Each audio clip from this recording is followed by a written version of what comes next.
estructurada. Oiga, ya tenemos en conexión a nuestros tres compañeros, a nuestros tres extraordinarios analistas, así que no les voy a hacer perder el tiempo más y los voy a presentar para comenzar a charlar sobre estas cuestiones. La efervescencia política, pues ya nos tiene a todos con la pluma desenvainada para observar, comentar y analizar. Así que le doy la bienvenida esta noche a Julio Broniman. Estimado Julio, un placer saludarte a nombre de Vicente Serrano, el titular de este espacio. ¿Qué tal? ¿Cómo estás, Luis Guillermo? Un gusto saludarte y desde luego pues también a los compañeros que están en esta mesa de análisis, en este panel, y también a toda la audiencia que está conectada, que se están conectando, que ya están participando en el chat, y pues compartan la transmisión y atentos a todos los comentarios porque esto apenas está por comenzar. Muchísimas gracias, Julio. También le doy la bienvenida a Kurt Hagbart. Muy buenas noches, Kurt. Buenas noches aquí desde Oaxaca. Un gusto estar nuevamente en esta gran sesión de los jueves. Un saludo a Julio, a ti Luis Guillermo, a Miguel Martín. Listo para entrar en materia. Vamos a entrar en materia en unos segundos más porque la cosa está verdaderamente que arde. Y bueno, pues ya te presentaron también mi queridísimo Miguel Martín Felipe Valencia. Muy buenas noches. Muy buenas noches, Luis Guillermo, también a mi querido Julio, igualmente a mi querido Kurt, puros grandes amigos, puros queridos aquí, y pues vamos a iniciar con esta gran mesa que siempre se aborda con mucho gusto y con mucha emoción también de ver qué sacamos de todo este acontecer tan caótico. Empieza bien el asunto porque a mí me llama mucho la atención y me llamó mucho la atención y te lo quiero preguntar, mi queridísimo Julio.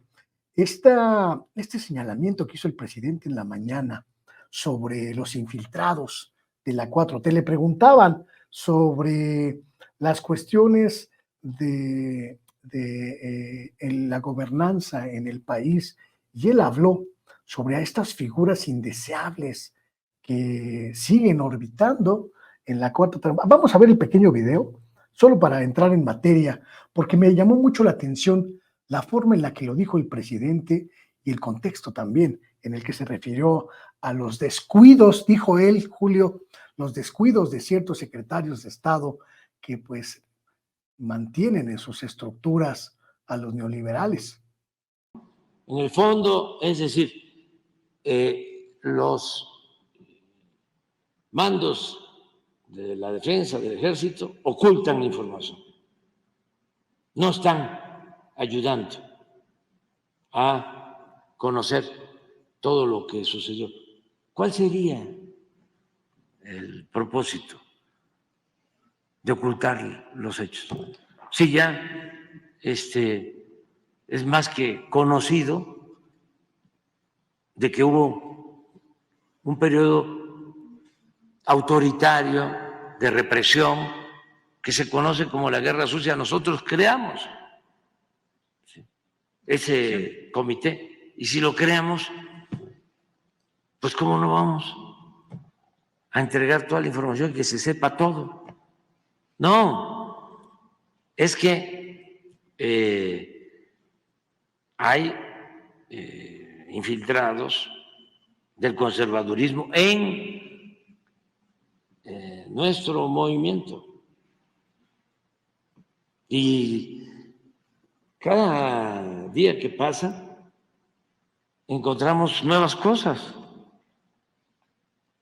porque había muchísima simulación. Eso era parte de cómo dominaba la oligarquía en el país, mediante la simulación, con la apariencia, ¿no?, de que se lucha por una causa justa, cuando en realidad no existen esas convicciones. Entonces, y hay también diferencias. Me agarraron con la seña al aire. Una disculpa. Julio, es muy importante esto que dijo el presidente de la República porque pues a él parece importarle mucho, significarle mucho todo lo relacionado con Ayotzinapa, todo lo relacionado con el ejército y sobre todo esta especie de idea que intentan sembrar los medios de comunicación tradicionales de que él pues se supeditó, algunos hablan incluso de sometimiento ante el ejército mexicano. El presidente dice no, eso es mentira. Pues mira, Luis Guillermo, y a toda la audiencia y a los compañeros de la mesa de análisis, este es un tema muy extenso, es un tema muy interesante y yo lo quiero abordar de la siguiente manera. Me voy a ir un poquito de lo particular a lo general, es decir, voy a partir de lo que viene siendo en sí el caso particular de la Secretaría de la Defensa Nacional, el asunto de los mandos medios y de los jerarcas de esta oligarquía que prevalece dentro de lo que viene siendo la milicia, ¿no? Debemos de entender que muchos de estos personajes que laboran y que están dentro del ejército, dentro a distintos niveles, pues no son nuevos. Muchos de ellos son militares de carrera que ya tienen muchas décadas, es decir, algunos de ellos empezaron su carrera en los años 60, en los 70, en los 80, en los 90, ingresando al colegio militar y después formando parte de lo que viene siendo el cuerpo de oficiales de mandos medios, y ahorita muchos de ellos pues ocupan puestos muy grandes dentro de lo que viene siendo la milicia. ¿A qué me refiero? A que estamos viendo que todos estos mandos, estos jerarcas del ejército, han pasado y han tenido vigencia en distintos sexenios. Hasta ahorita, este es el sexenio de la transformación, es el sexenio del cambio. Entonces debemos de entender que es normal que para muchos personajes dentro de la milicia, pues prácticamente estaban acostumbrados a las políticas, a los modos y a las formas de gobernanza y de cómo se hacían las cosas en los sexenios anteriores. Y desafortunadamente algunos de estos pues fueron juez y parte, es decir, tanto peca el que mata la vaca como el que jala la pata. También hubo mucho encubrimiento y también muchos de estos personajes del ejército se sirvieron de lo que viene siendo el nepotismo, el amiguismo, los contactos y este tipo de cosas, ¿no? Algo muy tradicional y muy típico en los sexenios anteriores. Y ahorita que se ha tratado de reivindicar, más bien no se ha tratado, se ha estado reivindicando la posición y la postura de las Fuerzas Armadas en general, no nada más del ejército, para servir verdaderamente al pueblo, pues nos estamos dando cuenta que los niveles de aprobación de alguna manera de lo que es el ejército con relación a la población civil han aumentado, cuando anteriormente muchos de nosotros sabíamos que el ejército prácticamente estaba al servicio de una serie de gobernantes. En este caso recordemos qué fue lo que hizo Felipe Calderón, que se disfrazó de militar prácticamente. De ahí es de donde le decimos y sale el apodo de Comandante Borolas, y esta estúpida guerra que simple y sencillamente alborotó lo que viene siendo el avispero por no tener una estrategia y una labor de inteligencia precisamente para hacer algo al respecto con el tema del crimen organizado, principalmente en su estado natal, Michoacán. ¿Ok? Entonces hemos visto que definitivamente pues el ejército pues está al servicio o estaba al servicio de una cierta oligarquía y pues sí atendía algunas cosas que tenían que ver con el pueblo, pero se le conocía y se le sabía como que era una especie de ejército que desafortunadamente había cometido no nada más el caso de Ayotzinapa, sino Tlahtaya y otros tantos casos más.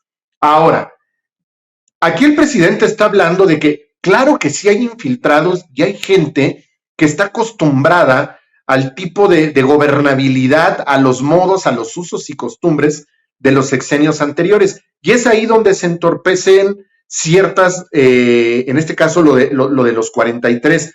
Pero si nos vamos en términos generales, dentro de lo que viene siendo la administración pública en los distintos niveles de gobierno, tanto federal como estatal, así como municipal o alcaldías, debemos de tomar en cuenta que también ahí en la actualidad siguen existiendo muchos trabajadores que, obvio, es su trabajo y no se trata de que les quiten su chamba, pero es gente que tiene muchos años, no como trabajador de a pie. Me refiero, ocupan puestos o cargos muy importantes, es decir, de mandos medios para arriba. Y por lo general, llevan ya así hasta más de 2 o 3 sexenios, es decir, los quitan de un lugar, los pasan para otro lado, aquí son directores, acá son subdirectores, después vuelven a ser, ocupan otro cargo administrativo, otra jefatura, operativa inclusive, ¿y qué es lo que está pasando? Pues son personajes que están acostumbrados también a ejercer la administración pública todavía a como se hacía anteriormente. Y son los que han estado obstaculizando también muchos aspectos para el desarrollo de lo que viene siendo, lo voy a repetir, la administración pública para poder avanzar. Es decir, siguen existiendo viejas prácticas administrativas dentro de todos los niveles de gobierno, prácticamente en todas las dependencias públicas, ¿no? Debemos de tomar en cuenta que muchos de estos mandos medios pues son los mismos, los cambian. Existe actualmente lo que es el famoso servicio profesional de carrera, es decir, ahí un jefe de departamento o un subdirector concursa por ese puesto, ¿y qué es lo que va a suceder? Está en una dependencia pública, el día que le den las gracias lo ponen a disposición de la Secretaría de la Función Pública o del área de personal de la Secretaría en la que está, y simple y sencillamente lo vuelven a recolocar en el mismo nivel, pero en otra área del gobierno. Por una parte, suena interesante, pero ¿qué es lo que ha estado generando? Que se van llevando los viejos vicios de un lugar a otro y a otro y a otro. El tema sindical, los charros en los sindicatos y muchos otros personajes que trabajan dentro del gobierno que creen que el puesto que tienen es gracias a un personaje dentro de la política que de alguna manera los recomendó para que estuvieran ahí, ¿no? Y eso es algo muy lamentable porque es gente que está completamente ajena a lo que viene siendo tanto la revolución de las conciencias como lo que viene siendo el humanismo mexicano. Y bueno, ya si nos ponemos a hablar de otras cosas, definitivamente las desconocen. Es gente que está ejerciendo esos cargos por conveniencia, por una conveniencia personal, pero no por una convicción de ser un servidor público, un servidor de la nación. Ese es mi comentario. Tengo la impresión, no sé si la compartas, Kurt, que el presidente de la República sí considera el tema Ayotzinapa como una de las grandes agendas pendientes de su gobierno, que le importa mucho el saldo histórico de este asunto. Hoy incluso lo dijo abiertamente, él ha tomado el control, así lo dijo, de este asunto, que diariamente recibe los reportes y diariamente coordina el trabajo interinstitucional en torno de este caso. Y me parece que esto pues lo lleva a considerar que el caso Ayotzinapa puede ser uno de los elementos que evalúe históricamente su paso por la presidencia de la República. ¿Cómo lo ves tú? Sí, Luis Guillermo, estoy totalmente de acuerdo con eso. Tan importante es el asunto de Ayotzinapa para el presidente que él, pues dijo, ¿no? Justo hoy, que él ya está personalmente dirigiendo la investigación y que se reúnen periódicamente, su palabra, periódicamente acerca de eso, ¿no?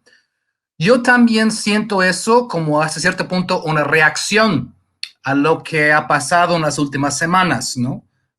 El reporte de del Quinto Lab, si uno está de acuerdo o no, una serie de cuestionamientos ahí, ¿no? Los comentarios del GI ahí, el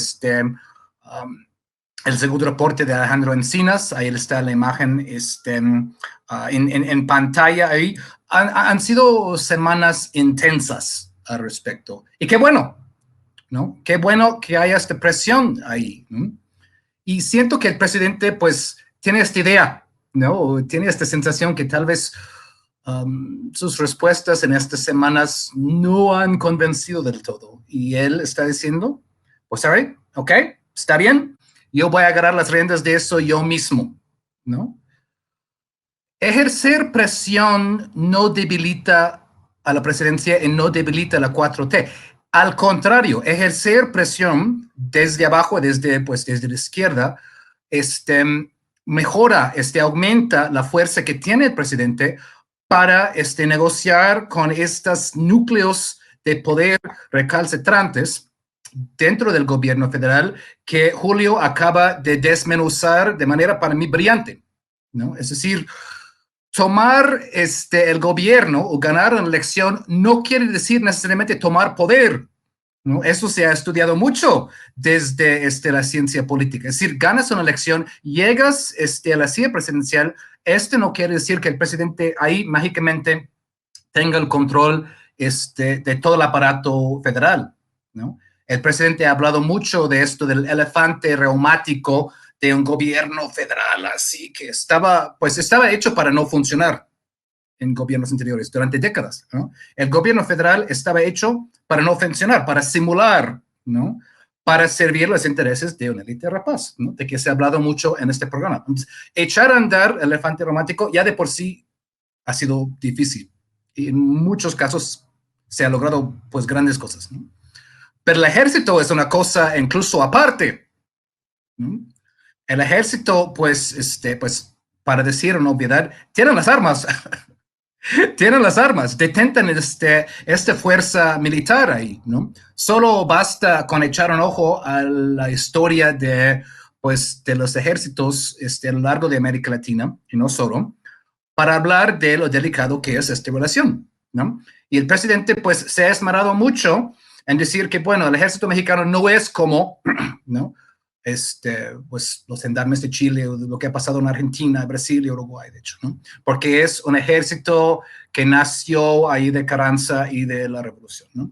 Sea lo que sea, obviamente, pues el ejército tiene su historia. Tiene su historia, pues, ahí en la Guerra Sucia, en los 60s, en Tlatlaya, en Ayotzinapa y, pues, en muchas otras cosas, ¿no? Los ejércitos, por naturaleza, son grupos conservadores, ¿no? Es decir, ¿no? Con contadas excepciones, ¿no? Entiendo que cuando el presidente llegó al poder con el gobierno federal hecho un desastre, la policía federal con la historia de García Luna, pues totalmente comprometido con el crimen organizado. Ni hablar de los policías estatales y locales. Es decir, no entró en poder con la situación ideal. Como bien he dicho, en muchos casos, pues la política es escoger entre inconvenientes. Aquí ha dependido mucho del ejército, precisamente porque, pues, en ciertos casos era el único elemento del gobierno federal que podía llevar a cabo el programa que él quería llevar a cabo. Eso dicho, el presidente a capa y espada ha estado defendiendo el ejército y su reputación. Para ellos es integral a la soberanía de la nación. Es decir, no puedes tener una soberanía de la nación frente a un poder tan avasallador como Estados Unidos si no cuentas con un ejército fuerte. Hay que tomar en cuenta pues la posición geográfica nada envidiable de México compartiendo una frontera tan larga con el imperio. No es como Costa Rica ahí que no tiene ejército por otras razones históricas. Es decir, México es otra cosa geográfica ahí, ¿no?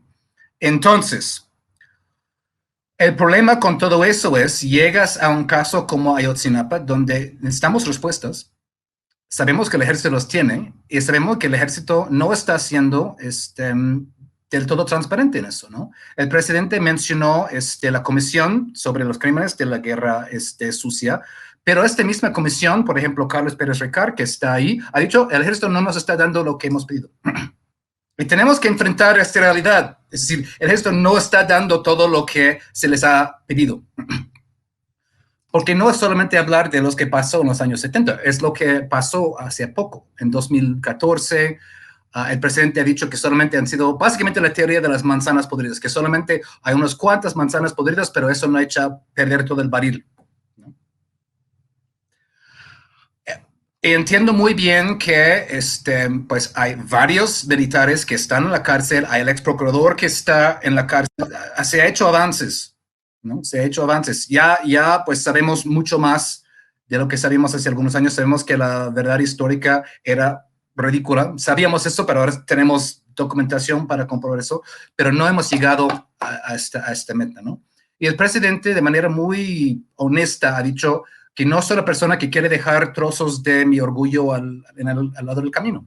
Eso para mí es una frase muy fuerte. No quiere dejar trozos de orgullo al lado del camino, ¿no? Y tiene un año. Y pues, vaya, el hecho de que él haya tomado las riendas personalmente de este caso, pues es muestra de la importancia que tiene, ¿no? No solamente para él y su reputación histórica, sino para la nación, ¿no? Entonces, pues, repito, ejercer presión en el caso de Ayotzinapa está bien, ¿no? Y es necesario. Es parte de lo que se ha ido exigiendo a lo largo de estos 8, ya pues, casi pues ya 8 o 9 años, ¿no? Y repito ahí, es importante seguir, ¿no? Es importante seguir. Y hemos visto, pues Alejandro Encinas ha salido, ha estado en varios de los programas. Es una posición muy difícil en la que está él, ¿no? Pero yo creo que entre su reporte y lo que sacó el GIEI, ¿no? Es decir, hay muchos puntos en común. Es decir, los dos círculos se traslapan mucho, ¿no? Entonces yo creo que hay la posibilidad de llegar a algo importante aquí, ¿no? Este año hay que aprovecharlo mucho. Hay una especie de cobro excesivo, y lo digo a título personal, no sé si coincidas conmigo, Miguel Martín. Hay una especie de cobro excesivo al presidente de la República en su relación con el ejército mexicano. Un cobro excesivo que pues pretende hacernos creer que el presidente claudicó de sus convicciones, que el presidente se traicionó a sí mismo al acercarse al ejército, que el presidente está incumpliendo con su palabra y con su historia personal y política al ser institucional con el ejército mexicano. Y me refiero principalmente a esta especie de escándalo mediático que se desató ayer por la entrega de una de las tantas preseas a uno de los tantos directivos del colegio militar que entregó el presidente de la República en la ceremonia protocolaria del aniversario número 200 del colegio militar. Como si el presidente no tuviera derecho a ser institucional y a ejercer su cargo de comandante supremo de las Fuerzas Armadas, y que su papel, lo veo y lo interpreto así, según estos medios, tendría que ser el de pues condenar al ejército, postrarlo, confinarlo, desaparecerlo incluso, para beneplácito de estas voces, una especie de sobreprecio que no sé si sea justo con la historia, pero sobre todo justo con el papel que ha ejercido el presidente López Obrador y su relación con las Fuerzas Armadas en este sexenio. Pues mira, Andrés Manuel López Obrador es una persona que se ha dedicado a romper paradigmas, se ha dedicado a romper esquemas y que no va a tener contento a nadie en ese sentido. No es una persona de izquierda totalmente tradicional.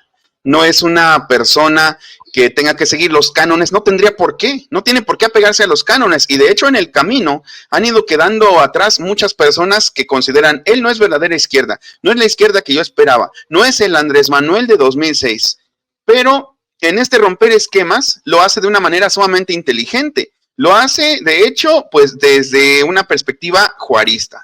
Recordemos que él, digamos, para gobernar se basa sobre todo como estadista en el presidente Benito Juárez. Él lo ha dicho que es su figura, que es su faro y que ha sido el mejor presidente de México según sus parámetros. Entonces Juárez también, si algo tuvo precisamente, pues fue pues a su facción del ejército, digamos, de lado, pero porque eran tiempos de guerra, porque eran tiempos de defenderse contra los conservadores en esa guerra de reforma y posteriormente en la invasión, ¿no? En la intervención francesa que derivó en el Segundo Imperio Mexicano.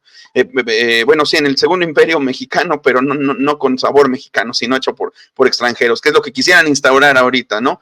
Y en el camino se quedan muchas personas que dicen que no es verdadera izquierda, por ejemplo, pues tomemos hoy a los que salieron raspados, ¿no? A Aristegui y a Julio Astillero, que tienen todo mi respeto, por supuesto, en particular Julio Astillero, a quien sigo desde hace muchísimos años, que cuando yo estaba estudiando periodismo, pues era de cajón leer su columna, al menos para mí, otros pues igual y no lo tenían como un modelo a seguir, pero para mí sí lo fue, esa vena literaria del periodismo, esa vena contestataria, pero no se adaptó a estos tiempos, y entonces pues ve al presidente ahora como una figura antagónica, porque es de aquellos que consideran que hay que estar incomodando al poder nada más por sistema, ¿no? Nada más por pura naturaleza, pero no de una manera consciente.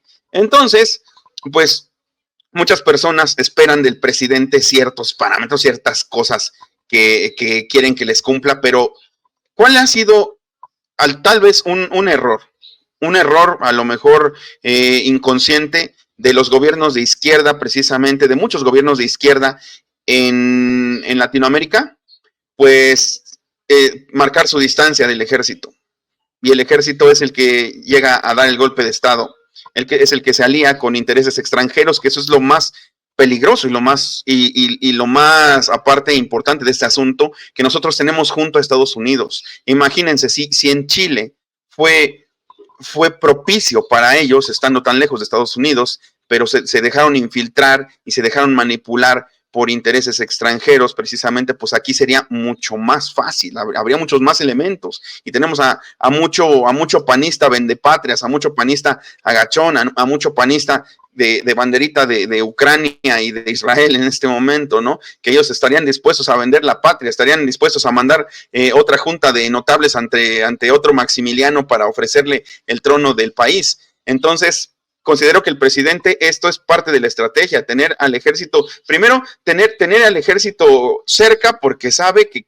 es lo que no se puede corromper para mantener este régimen. Para que funcione la Cuarta Transformación, no se puede corromper, no puede haber ningún asomo de que el ejército se corrompa o se venda a otros intereses que no sean los de la nación. Y más allá de que precisamente los panistas anden diciendo que tiene cooptado al ejército y que el ejército tiene que estar al servicio de la nación, pues la nación es el pueblo. Y otra cosa que a lo mejor quiere mostrar el presidente, algo que siempre se ha dicho, que el ejército es pueblo uniformado, que no debemos de olvidar eso. No son extraterrestres, no son otra raza, no son una rama que se escindió del Homo sapiens sapiens.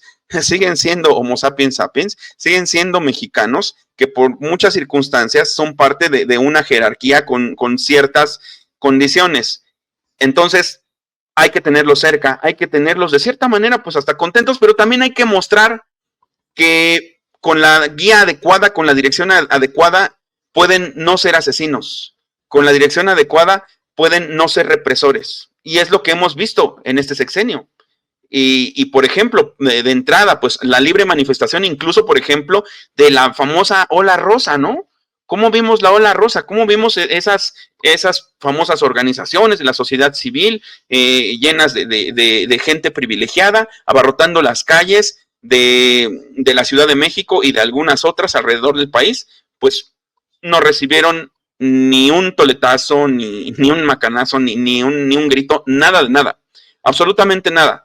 Y así debiera ser siempre, así debió haber sido siempre, pero eso lo está mostrando el presidente, está mandando ese mensaje. A veces para eso es el ejército, simplemente para no reprimir. Aunque parezca un sinsentido, pero el ejército es para no reprimir, y el presidente lo está mostrando de esa forma. Y no es que se esté, porque hay muchos columnistas que ahorita están elucubrando, ¿no? Haciendo unos guiones terroríficos de que está preparando al ejército para tenerlo de su lado en caso de no acatar el resultado de las elecciones. pero no es el caso. Les recordamos cómo van las encuestas, les recordamos los entre 20 y 30 puntos, que aunque entre 20 y 30 hay 10 de diferencia, pues es un friego lo que le lleva Claudia a Xóchitl Gálvez. Entonces tampoco va por ahí el asunto. Creo que va por esos dos ejes, precisamente por mostrar que el ejército es pueblo uniformado, que el ejército es gente como nosotros, que bajo la dirección adecuada está dispuesta a ayudar precisamente y nunca más a reprimir. Entonces, está aparte en la Constitución, como bien lo decías, Luis, pues es el comandante supremo de las Fuerzas Armadas y él puede actuar a discreción y hasta el momento su criterio ha dictado cosas benévolas, benéficas para el pueblo. A nadie le ha hecho nada el ejército, han intervenido en lo que han tenido que intervenir, incluso cuando se formó la Guardia Nacional, pues también igualmente pusieron el grito en el cielo, pero pues hasta los priistas lo aprobaron, ¿no? Hasta los priistas aprobaron que permaneciera la Guardia Nacional. Entonces, pues tampoco es que seamos un país de marchas, ¿no? De honores militares, no, tampoco, no nos satura con eso el presidente, solo nos está cambiando un poco la percepción a través de dirigirlo de otra forma y está haciendo valer pues esa condición de comandante supremo, pero creo que estamos en el proceso de saneamiento del ejército como cuerpo, de su imagen ante la opinión pública y también pues ante la historia, ¿no? Está cambiando todo ese tipo de cosas y que obviamente pues a muchas personas que tenían su propia idea de la izquierda, pues nunca les va a gustar lo que haga Andrés Manuel López Obrador, porque pues muchos de ellos tenían intereses involucrados, como el caso de los colegas que acabo de mencionar, y muchos otros simplemente porque les produce una especie de envidia que es incompatible con su soberbia intelectual y entonces pues por eso desconocen o se deslindan de todas las acciones que toma el presidente, pero pues hasta ahora, salvo porque me puedan corregir por ahí, pero creo que las decisiones que ha tomado el presidente en el sexenio, en lo que va del sexenio, han sido acertadas, de tal manera que pues lo que ha hecho igualmente con ese acercamiento con el ejército, pues tiene que ir encaminado igual a limpiar totalmente su imagen y a sanear cuestiones como muy sangrantes, como las que acaban de mencionar, como la de Ayotzinapa y como la de Tlatlaya, y si se puede, pues ya encarrerados, pues esclarecer muchas otras cuestiones, como la de los Losichas, por ejemplo, en Oaxaca, que fue una matanza presuntamente en el año 96, en el pueblo de San Agustín Losicha, contra unos comuneros para quitarles un cerro donde estaba una mina de uranio y venderlo a empresas extranjeras, o bien Aguas Blancas, que fue muy famoso, o bien Acteal, donde no les importó abrir fuego contra los niños, ¿no? Para empezar ahorita, eso es bien importante, bajo los sexenios y sobre todo bajo los sexenios del PRI, operaban grupos paramilitares. Pues, recordemos las Brigadas Blancas, recordemos en su momento más atrás los Halcones y un poco más atrás el Batallón Olimpia. Ahorita pues hay muchos periodistas de investigación ávidos de encontrarle algo al presidente, pues por lo pronto otra cosa que no le van a encontrar es un grupo paramilitar. Todo eso se acabó con la Cuarta Transformación, pero sí hay algunos que van a requerir un poco más tiempo para entender todo esto. No los culpo, pero sí se requiere más tiempo para entenderlo.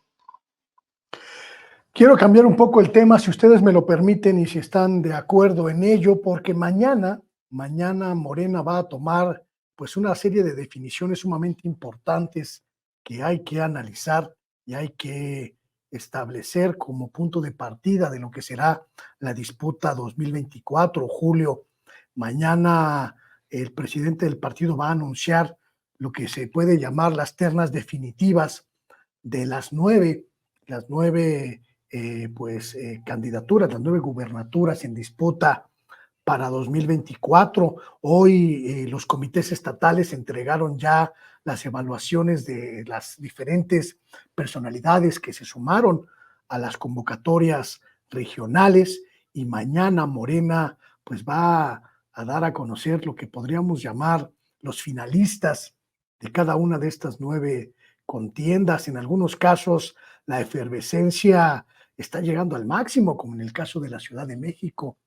En otros casos, pues parece que todo está ya mucho más cantado, como en el caso de Veracruz, y en otras entidades, pues parece que Morena ni siquiera podría tener figuras de peso. o de carácter significativo como Chiapas. ¿Cómo ves este escenario, estimado Julio?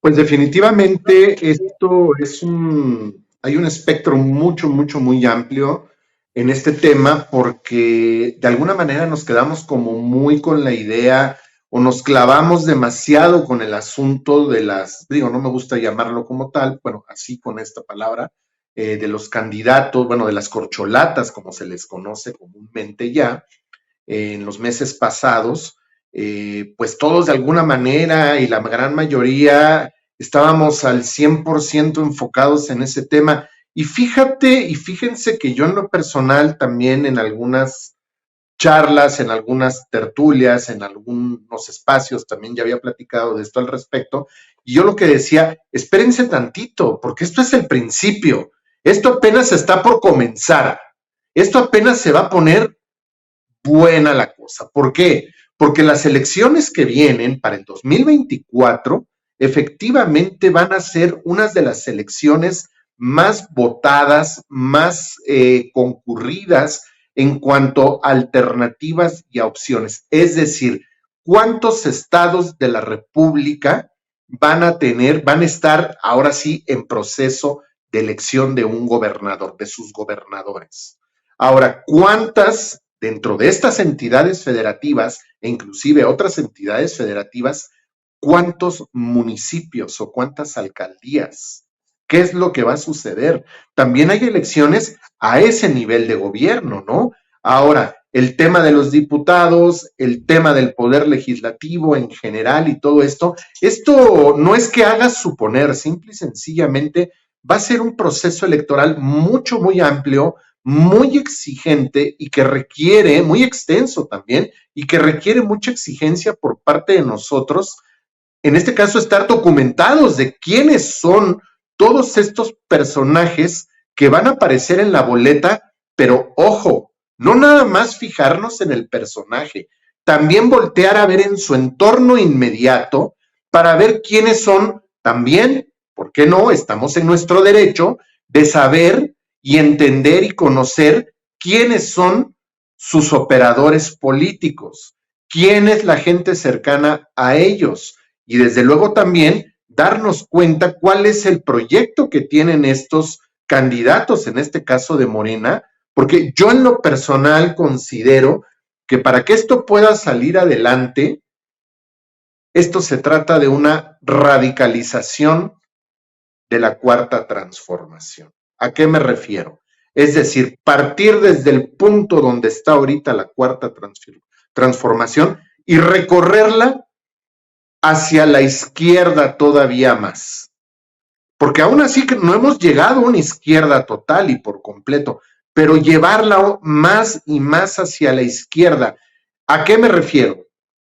Estamos viendo que últimamente han aparecido, y es normal, esto hubiera sucedido con cualquiera de las corcholatas que se hubiera quedado como coordinador de los comités en defensa de la cuarta transformación, esto hubiera sucedido con cualquiera. ¿Por qué? Porque todos estos personajes indeseables, como nosotros les decimos, chapulines, simple y sencillamente permanecían al acecho, estaban al acecho, como topos o como mapaches, atentos a la expectativa, al momento oportuno de que dependiendo quién quede, ahora sí, bríncale y vámonos para allá, por conveniencia, no por convicción. Entonces, hay que poner mucha atención también quiénes son todos estos personajes que están alrededor, y a lo que me refiero con el tema de la radicalización de la cuarta transformación, es que es como alejar el movimiento de estos personajes, es como poner la caja de galletas en la parte más alta de la alacena para que estos golosos no las alcancen y no se vayan a atascar. Entonces, sí debería de recorrerse todo esto un poquito más o mucho más hacia la izquierda, pero tomando en cuenta, repito, quiénes son estos personajes que están alrededor, no nada más quiénes son los aspirantes a las gobernaturas, quiénes son las personas que están cercanas a ellos, entender cuáles son sus intenciones, quiénes son los que con quiénes se han estado rodeando para saber y poder tomar, para que el electorado, en este caso en los estados, puedan tomar la mejor decisión. Así como nosotros lo hemos estado haciendo aquí, observando muy de cerca y analizando y razonando qué es lo que está sucediendo, por ejemplo, con Clara Brugada, con Harfush, con Gatell y con esta Mariana, inclusive que ahí están los 4. Entonces, esto requiere por parte de nosotros un análisis y conocer quiénes son ellos, cuáles son sus propuestas y también quiénes son los que están alrededor, ¿no?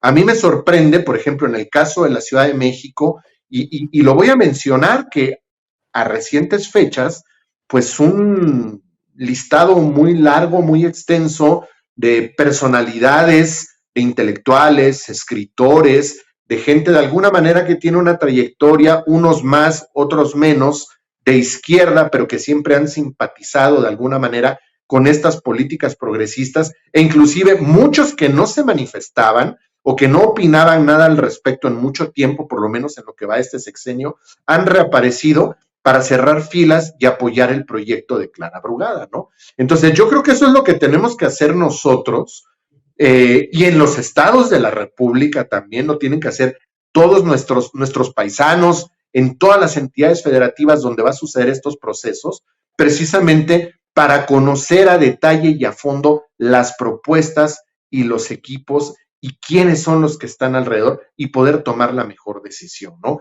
Porque van a ser unas elecciones muy concurridas, unas elecciones muy importantes, porque ahorita ya son muchos millones de jovencitos menores de edad que ahora ya van a ser mayores de edad y van a empezar a ejercer su derecho al voto. Aquí vale preguntar, Kurt, si el pragmatismo con el que hemos visto que procede la propia Claudia Sheinbaum como la nueva líder de este movimiento tiene como objetivo, pues, el plan C, ganar de todas el Congreso Federal, y hasta dónde este pragmatismo puede ser sano para el movimiento, hasta dónde puede ser útil, lo sabemos casi descartado que sí lo será, pero no sabemos qué tan benéfico sea y sobre todo qué tan sólido llegue este movimiento a 2024. Es una excelente pregunta, Luis. Y vaya, Morena está en un momento tanto interesante como importante, ¿no? Entrando en las elecciones de 2024. Cuando ganó tantas gobernaturas en 2018, lo hizo pues en gran parte por el efecto AMLO y porque nunca habían gobernado en esas entidades, ¿no? Morena era un partido nuevo, lo sabemos, desde 2014. Entonces, pues ganó muchas gobernaturas en 2018, luego en 21 y luego el año pasado en Estado de México, ¿no? En todos esos casos estaban ganando gobernaturas por primera vez, por primera ocasión.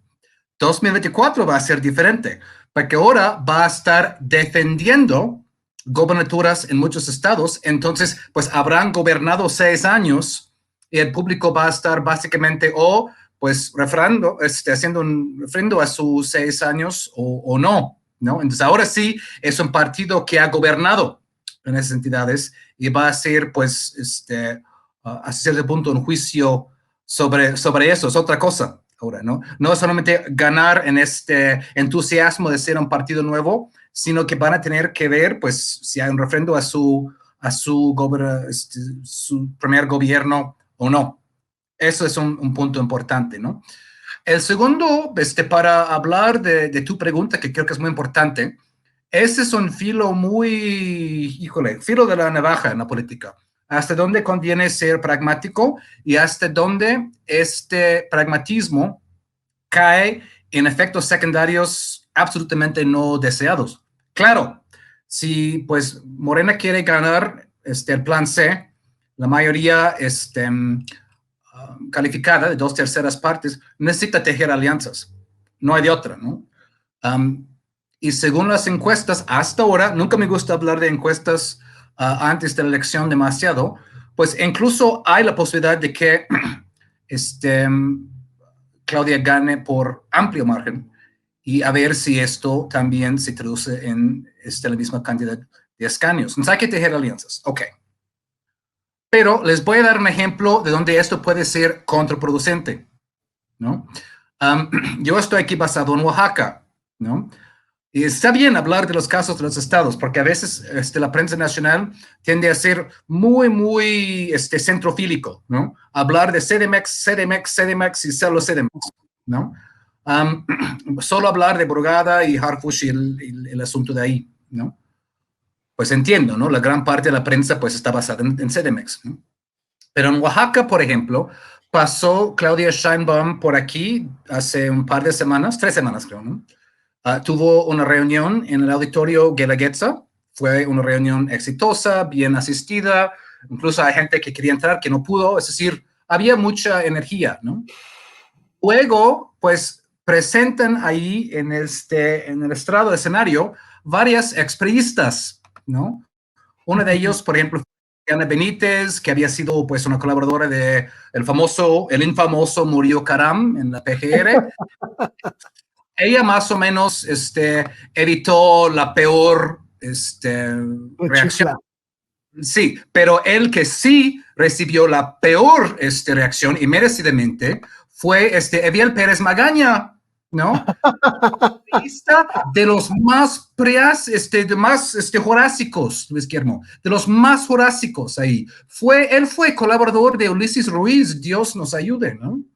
El carnicero de Oaxaca en 2006, de la sección 22, del APO. Es decir, él estuvo en ese círculo. ¿Qué demonios estaba haciendo Eviel Pérez Magaña ahí, pues, intentando, pues, ser amiguito ahí de Claudia y de Morena? Y claro que fue abucheado, claro que sí. Y luego, pues, en los días sucesivos, ¿no? Pues, estuve hablando con, pues, mi trabajo, ¿no? Con muchas personas aquí, y me estuvieron comentando, Kurt, ¿viste eso de Eviel? ¿Qué opinas de eso? ¿No? Es decir, esas cosas se ven y se notan. Se ven y se notan, ¿no? Y ahí, pues, creo que esas son cosas que pueden llegar a ser muy fácilmente contraproducentes. ¿Para qué, puede decir un oaxaqueño, tal vez cuyo familiar sufrió en 2006, ¿para qué voy a votar por Morena si están premiando a Eviel Pérez Magaña y no a alguien que, pues, ha estado, pues, dando su vida al partido durante años? Vaya, Oaxaca es un estado, tal vez el estado más morenista de la República, o de los top 3, ¿no? Entonces el voto aquí en Oaxaca para Morena es muy sólido. Pero eso dicho, es decir, no hay que abusar de esas cosas y tejer alianzas así con los Evieles, ¿no? Sabemos del caso de Lili Telles, obviamente, el caso que a mí incluso peor que Lili Telles, porque Lili Telles es una payasa, ¿no? Es una payasa. Y de hecho, ella perjudica más a su lado y nos ayuda más a este lado, ¿no? Pero, por ejemplo, Germán Martínez, ¿no?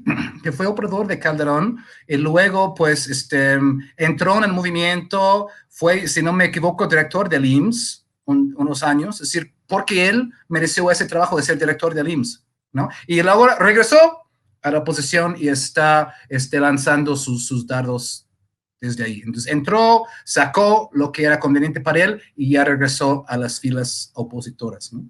Entonces, esto a manera de ejemplo, es decir, yo no tengo la respuesta mágica, es decir, no tengo más, es decir, entiendo que a veces hay que ser ecuménicos, ¿no? Pues tú estabas hablando antes de este programa de Tatiana Cloutier. Tatiana Cloutier viene de una familia, una de las familias más panistas de la historia de este país.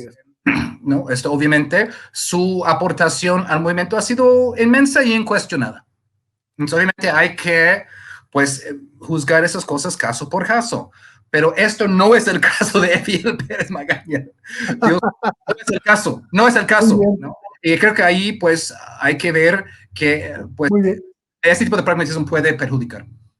Aquí hay que preguntarnos, Miguel, para cerrar esta conversación, ¿habrá patadas bajo la mesa o sobre la mesa? ¿Se repetirán los fenómenos que vimos incluso en Oaxaca, cuando la elección interna de Salomón Jara, donde la senadora Susana Harp impugnó la elección, veremos el caso reeditado de Coahuila, veremos el caso reeditado de Nuevo León, 9 gubernaturas que de alguna manera tienen que constituir el primer foco de atención de una elección presidencial y parlamentaria fundamental y crucial para la transformación. ¿Cómo les va a salir este enredo? Pues tendríamos que esperar que no haya otra clara luz, que es el caso paradigmático, ¿no? Sobre todo el peor. Y haciendo un poquito el comentario también sobre Claudia, creo que yo definiría ahorita, obviamente, pues va a gobernar con su propio sello, ¿no? Pero creo que en campaña o en pre-campaña está siguiendo algo llamado el pragmatismo entomológico, porque vaya gusto por los chapulines también de esta Claudia. Pero pues fuera de esto, que sí, en efecto, como dicen, les voy a recordar a otro que llegó a coquetear con la Cuarta Transformación, que fue Manuel Espino. Imagínense, Manuel Espino, yo creo que tuvo que pedir licencia del Yunque para andar con Obrador. Porque pues, ya ni del PAN, ¿no? Entonces, esos errores ya no hay que cometerlos. Es ese pragmatismo entomológico, ese dejad que los chapulines vengan a mí. No, ya no, porque ya tenemos la cosa más segura, porque a lo mejor eso se permitía en 2018 cuando en efecto entró Lili Telles, entró Germán Martínez, entró Carlos Bonavides, Huicho Domínguez, ¿no? que él representaba un enorme capital político. Entonces, pues lo que hay que hacer es ser más ecuánimes, no dejarse seducir por gente que tiene muchos seguidores, por gente que puede arrastrar multitudes, porque también entró Sergio Mayer, por ejemplo, acuérdense. Hay que aprender de esos errores, no más Sergio Mayer, no más Manuel Espino, no más Lili Telles, no más Germán Martínez. Hay que tener ya bien claro que ahora también tenemos que cuidar la imagen, porque antes el electorado, o más bien el pueblo iba con esperanza. Ahora viene con exigencia también, porque ya vio su esperanza cristalizada, pero ahora viene con la exigencia de que las cosas deben seguir igual o mejor, y una cosa a mejorar es no andar metiendo indeseables, ni para carguillos por ahí sueltos, que luego se puedan voltear y fichen por el PAN, como Lili Telles, ni tampoco para cosas tan delicadas como una gubernatura, como fue el caso, por ejemplo, de Clara Luz. Entonces, ese tipo de cosas hay que cuidarlas totalmente, porque no tenemos ninguna necesidad. Ya no tenemos ninguna necesidad. Se tenía en el 2018 porque no estábamos seguros, porque había zozobra, porque sabíamos que el establishment, que el sistema iba a golpear con todo lo que tuviera, pero ahorita ya no. Creo que nos podemos dar ese pequeño lujo de ser selectivos, de no andar cometiendo ese tipo de errores. Fíjense, yo también tengo un caso paradigmático de lo que ha estado sucediendo y que ya no tiene que pasar. Aquí en Nesa también. Aquí en Nesa estaba el grupo del cacique Juan Hugo de la Rosa, que él venía pues de Héctor Bautista, y él gobernó y su gente estuvo gobernando en general, han estado gobernando por más de 12 años, 15 años aquí en Nesa. Había aquí un grupo pues de fundadores que eran los indicados para que de ahí salieran los cuadros para gobernar Nesa, o bien para postularse en Morena, y Juan Hugo de la Rosa, pues su gobierno siempre fue perredista. Pues mágicamente, de un día para otro, Mario Delgado viene y estrecha manos con Juan Hugo de la Rosa, y toda su organización, toda su operación política se pone al servicio de Morena. Y entonces esos perredistas, pues ahora son los morenistas que pusieron aquí, pues ganó legítimamente Adolfo Cerqueda, que la verdad, dicho sea de paso, él no tiene la culpa, él lo está haciendo muy bien, considero yo como ciudadano de Nesa, lo está haciendo muy bien. Y veo otro fenómeno bien interesante, que los fundadores aquí, por ardidos, están difundiendo en las redes. Hay que calificar con lo más bajo a Adolfo Cerqueda, solo por ardidos, solo porque no quedaron ellos. No atendiendo a que si está gobernando bien o está gobernando mal, sino solo porque les quitó el poder. Porque les quitó el poder, entonces actúan casi como panistas. Casi van a decir que Nesa es un desastre, solo porque no quedaron ellos. Entonces, ese es otro fenómeno que también hay que cuidar, porque esto genera encono. Cuando no se sigue la lógica, cuando no se sigue el camino que es el natural, no vamos a decir que el predestinado, pero sí el que lleva la lógica del contacto con el pueblo, del trabajo en territorio, y de repente llegas y está otro que probablemente hasta viene de un partido que ni es el tuyo y que ni son fundadores. Cuidado con eso porque genera encono y genera que el movimiento se fragmente. Entonces son un montón de factores que hay que cuidar, y sí concuerdo contigo, Luis, es una cosa inabarcable, grandísima en todo el país, donde hay que aprender de todos estos casos, donde hay que eliminar ese pragmatismo entomológico, hay que cerrarles las puertas a los chapulines y hay que no caer en los cantos de sirena de gente que nos ofrezca su estructura para operar políticamente y que nos sea más fácil la elección, de gente que nos ofrezca su dinerote para que luego se ponga en un lugar privilegiado de toma de decisiones, como pasó con muchísimos, o de gente que tenga que pedir licencia en el Muro o en los Tecos para llegar a este movimiento de izquierda, ¿no? Entonces, todo eso hay que cuidarlo muy bien, creo que, no sé, ¿por qué tenemos nosotros la cabeza fría? ¿Y por qué en la dirigencia de Morena no la tienen? No entiendo todavía. Creo que tenemos que platicar un poquito. Creo que tenemos que sentarnos a tomar un buchecito de mezcal y platicarlo muy bien. Porque, pues eso está a todas luces y el pueblo lo demanda. El pueblo lo demanda. Entonces, no hay que traicionar al pueblo. Esa es una de las máximas de Andrés Manuel López Obrador. Nunca traicionar al pueblo. Hay que repartir algunos hielos, mi querido Miguel, para las dirigencias, y aprovechando, pues se comparten tus redes, donde te puede encontrar la gente que sigue sin censura y que te escucha con mucha atención. Claro que sí, pues me encuentran en mi canal Al Aire con Miguel Martín, donde ya saben que tenemos los lunes literarios. Por cierto, este próximo lunes a las 4 de la tarde vamos a estar ahí haciéndole compañía, haciéndole mosca un poco a Manuel Pedrero en la Feria del Libro a las 4 de la tarde. Tal vez no subamos a podio, pero sí ahí vamos a estar a un ladito en el Foro Pancho Villa, en una mesita, firmando libros. José Alfredo Gutiérrez Falcón, Ramiro Padilla Atondo y su servidor. Ahí vamos a estar en un evento en contacto con el pueblo precisamente, y pues ahí nos tomamos unas fotos y compartimos algunas risotadas. Y pues ya saben que también me pueden encontrar en esa red social ex, antes Twitter, como @MiguelMartinFe, en Facebook como Miguel Martín Felipe Valencia, y leer mis escritos tanto de cultura como de política en Regeneración MX y en Los Reporteros MX. Muchas gracias y un abrazo a toda la mesa, todos muy queridos. Muchísimas gracias, Miguel. Kurt, igualmente tus espacios donde puede la gente entrar en contacto contigo. Muchas gracias, Luis. Pues me pueden encontrar en Twitter o X o el nombre que tiene ahorita, @Kurt Hackbarth, ahí en pantalla. Tengo un nuevo artículo en Jacobin justo que salió hoy acerca de, pues, esas locuras de los republicanos en Estados Unidos que quieren invadir México, nada más, pues, ahí intentando ganar su base dura en la elección, pero también pues Estados Unidos a veces lo estamos viendo ahora en Medio Oriente, que es todo otro tema, pero bueno, no hay que dejar de lado los estragos del militarismo estadounidense. Mi artículo tiene que ver con eso, ahí está en mi cuenta de Twitter, también tengo mi cuenta mi columna en la revista Sentido Común. Y pues no se olviden de nuestro esfuerzo literario, Matanga Taller Editorial. Ahí estamos en todas las redes promoviendo autores de cuento y novela aquí del sur. Muchas gracias. Muchísimas gracias, mi querido Kurt. Y finalmente, Julio, igualmente tus espacios. Pues bueno, primero que nada, pues muchas gracias por la oportunidad de estar en esta mesa de análisis aquí en Sin Censura, con toda la familia Sin Censura. Un gusto, como siempre, alternar en este espacio contigo, con Vicente también, con Kurt, con Miguel Martín. Desde luego, pues siempre se pone muy buena la plática. Y bueno, pues un saludo y un abrazo a todas y a todos los que estuvieron atentos en la transmisión y que van a seguir porque el programa todavía va a continuar. Y bueno, a mí me pueden encontrar ahí en X, antes Twitter, como @César_Bron.